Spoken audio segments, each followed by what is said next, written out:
देश की जनता उनको सम्मान दे रही है जो राष्ट्रीय सम्मान से, जो सरकार के सम्मान से ऊपर है।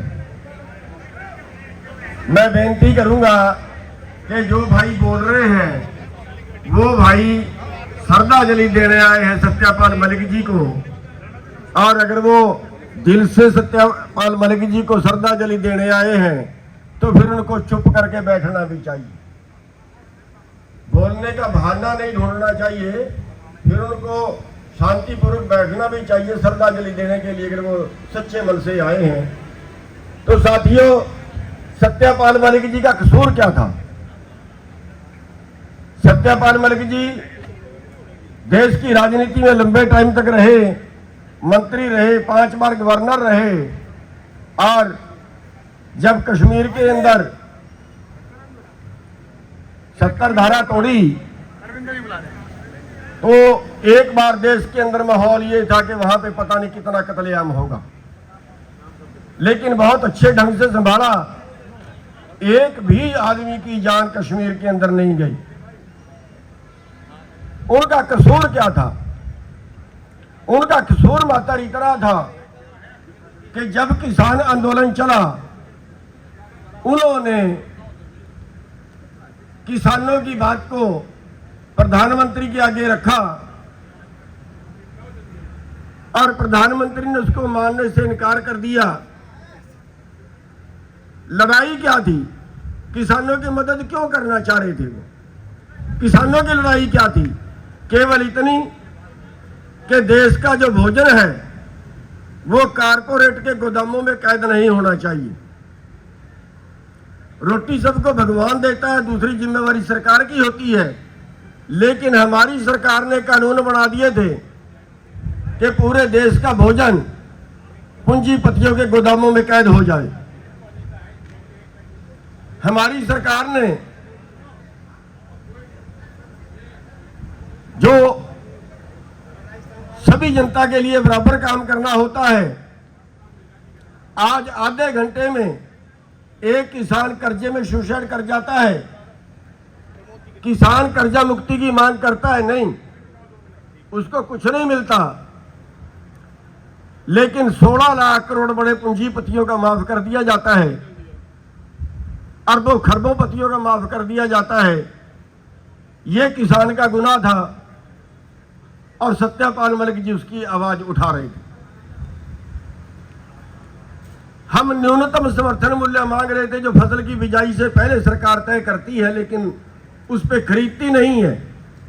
आज न्यूनतम समर्थन मूल्य से 4 लाख करोड़ रुपया देश के किसानों को कम मिलता है। जितना मिलना चाहिए न्यूनतम समर्थन मूल्य में, उससे 4 लाख करोड़ कम मिलता है। हम वो आवाज उठा रहे थे और सत्यपाल मलिक जी उसका समर्थन कर रहे थे, तो ये उनका गुनाह था। उसके बदले उनका राजनीतिक जो जीवन था, उनका गवर्नरी का पद था, वो गया। सरकार यहां तक उतर आई कि उनका मकान छीन लिया गया। छोटे से फ्लैट के अंदर किराए पे रहे। मैं भी उनके फ्लैट में कई बार गया हूं, तो केवल 2 कमरों का मकान था, केवल 2 कमरों का फ्लैट था, जिसके अंदर उन्होंने अपना टाइम गुजारा। मुकदमा दर्ज कर दिया गया, उनको मीटिंग तक नहीं करने दी गई। एक बार हम दिल्ली के अंदर मीटिंग कर रहे थे, गवर्नर साहब को गिरफ्तार कर लिया गया।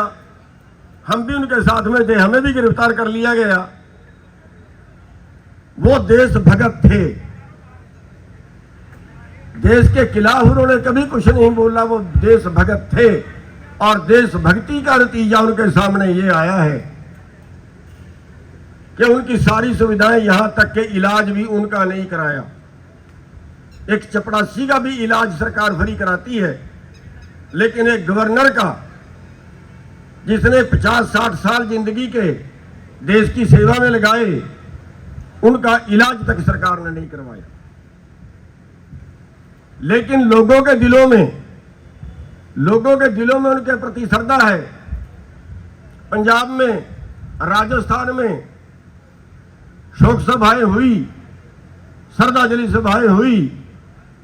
हमने भी अपने संगठन की तरफ से 18 तारीख को यमुनानगर में श्रद्धांजलि सभा रखी थी और बहुत उत्साह लोगों के अंदर वहां भी नजर आया। तो जगह जगह पर उनकी जो देश है, जो देश के नागरिक हैं, वो जगह जगह पर उनको सम्मान दे रहे हैं। ये सरकार के सम्मान से कई गुना ज्यादा सम्मान है। तो हम बहुत कुछ ना बोलते हुए एक बात आपके आगे जरूर हम कहना चाहेंगे कि जो देश के पक्ष में बोलेगा, जो किसानों मजदूरों के पक्ष में बोलेगा, जो देश को बचाने की बात करेगा, देश के लुटेरे उसके खिलाफ होंगे। देश को बर्बाद करने वाले उन लोगों के खिलाफ होंगे। तो साथियों, ये पुराने समय से है, हम आज जिस धरती के ऊपर खड़े हैं, इस धरती से 1857 का युद्ध शुरू हुआ था, क्रांति 1857 की।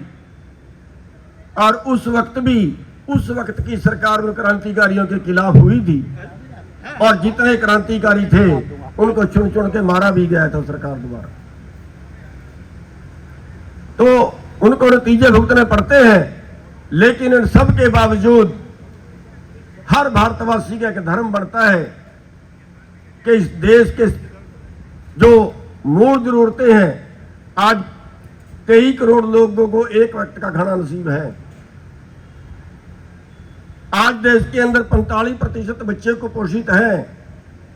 हमारे देश के हर नागरिक को आवाज उठानी पड़ती है।